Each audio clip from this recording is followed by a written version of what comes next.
ada MotoGP event. Betul. Nah, seperti apa sih tingkat okupansinya kemarin, Pak? Wah, luar biasa sekali, dan Tiang sebagai GM baru cukup happy karena pas yang compare dengan tahun 2024 dari tingkat hunian okupansi, dari harga kamar dan revenue itu meningkat dibandingkan tahun 2024. Jadi Tiang berasumsi karena Tiang masih baru, penyelenggaraan MotoGP yang tahun sekarang ini jauh lebih bagus.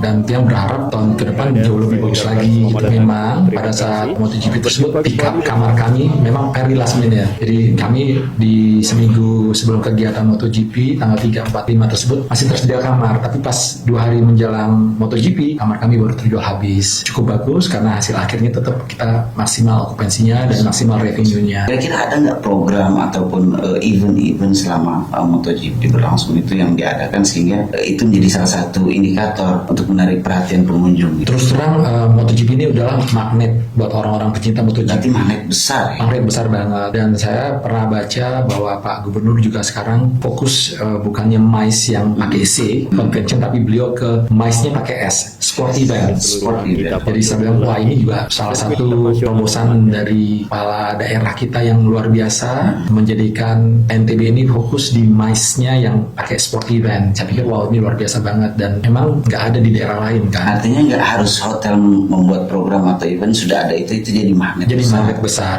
Hotel pun bisa, mungkin hotel skalanya mungkin nggak sebesar MotoGP, tapi bisa kita bikin event-event yang punya kelas untuk mencari segmen market tersendiri. Nah, segmen market ini yang kita mesti temuin supaya cocok dengan market yang event yang kita adakan, dan akhirnya ada customer. Kalau kita bikin event tapi marketnya nggak ketemu, biasanya kita hanya trial and error aja dan biasanya gagal. Nah, Tiang mau apapun kegiatan yang ada di Lombok Astoria ini udah kita ukur, kita udah punya sasaran penyelenggaraan event ini siapa yang mau kita sasar, sehingga hasil promosi dan penjualannya sesuai. Nah, itu yang mau lakukan ke depan.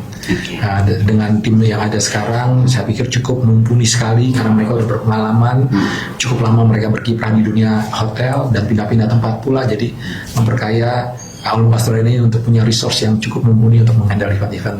Tadi mungkin sedikit bisa dipaparkan selisih tingkat okupansi dari tahun kemarin. Kalau compare 2024 sama tahun 2025, tahun 2024 jauh lebih bagus. Karena tahun 2024 kita tutup okupansi itu di bawah 70%. Kalau sekarang secara year to date kita masih di bawah 60%. Ada target nggak peningkatan? Yang ada melihat potensi di bulan Oktober ini kelihatan karena kita disupport di minggu pertama oleh MotoGP, dan di minggu kedua, ketiga, keempat sampai hari ini pun kalau nanti tadi Pak Sapri lihat cukup banyak kegiatan yang ada di hotel cukup sibuk. Ya, saya banyak sekali. Ya, semua numpuk sekali. Semua ruangan yang ada di bawah dan di atas semua terisi semua ya. Dan ini trennya saya lihat sampai akhir Oktober dan mudah-mudahan berlanjut sampai sebelum Christmas, sebelum Natal di tahun Desember ini. Dan kalau misalnya tren ini terjaga, mungkin nggak bisa menyamai tahun lalu, tapi mendekati tetap masih di bawah tahun lalu untuk tingkat huniannya. Mungkin sedikit kita beralih ke pendidikan karena memang kan sekarang SMK sedang gencar-gencarnya nih mengasah skill siswanya dengan praktek, termasuk salah satunya pariwisata, perhotelan, kan ada jurusan di situ di SMK. Kalau dari hotel itu akan kedepannya akan memberdayakan lebih maksimal nggak teman-teman PKL ini? Nantinya, karena mengingat ini kan ada target hotel, tentunya SDM dibutuhkan juga. Betul. Di kami ini juga HR manajernya juga masih baru, tapi kemarin Tiang udah bisa ngasih arahan karena banyak sekali PKL-PKL yang dari SMK ini. Mereka PKL di sini 6 bulan, mereka kembali ke sekolah. Nah, rata-rata mereka ada dua pilihannya. Mereka mau melanjutkan ke pendidikan yang lebih tinggi atau mereka bekerja dulu mencari uang dan pengalaman. Yang udah minta memberikan arahan supaya diberikan kesempatan gitu. Nah, kadang-kadang lihat yang ada di dunia industri. Kadang-kadang dunia industri ini juga punya kebijakan ganda. Di satu sisi memperdayakan PKL, memberikan pengalaman, tapi pada saat mencari pekerjaan, persyaratannya kadang-kadang yang membuat membingungkan karena di situ pasti dicantumkan dibutuhkan misalnya seorang waiter atau barista, tapi pengalaman minimal 1 tahun atau 2 tahun. Nah, ini kan kadang-kadang jadi kendala. Di satu sisi kita udah memberikan PKL, kenapa? Ini kan berarti secara nggak langsung mestinya industri juga sedikit lebih bijak dan memberikan sedikit kelonggaran selama anak itu mempunyai performance dan skill dan kapabilitas yang cukup mumpuni, ya kita memberikan kesempatan. Karena kalau kita strict dengan regulasi mesti minimum 1 tahun pengalaman, 2 tahun, akhirnya yang dari SMK ini tidak terserap di industri. Nah, makanya juga mungkin nanti kebetulan yang ada di asosiasi ya GEMA, mungkin Tiang juga akan bicarakan juga dengan Pak Ketua gimana nih, apakah dunia industri tetap kalau mencari pegawai harus mencantumkan pengalaman kerja ini yang cukup memberatkan buat tenaga-tenaga muda yang tamatan dari SMK untuk bisa melamar dan mengisi posisi tersebut. Tapi sempat nggak nggak dari misalnya melalui asosiasi sudah sampai menyampaikan hal ini ke pemerintah daerah? Karena yang baru mungkin yang belum begitu banyak tahu, tapi saya rasa mungkin pembicaraan informal sudah pernah dilakukan sepertinya. Dan akhirnya juga kembali ke industri masing-masing. Nah, makanya yang di sini meminta supaya kita bisa melihat potensi-potensi ada dari PKL yang kita ada di sini. Nah, kita jadi kategorikan siapa yang kita mau prioritas untuk rekrutmen.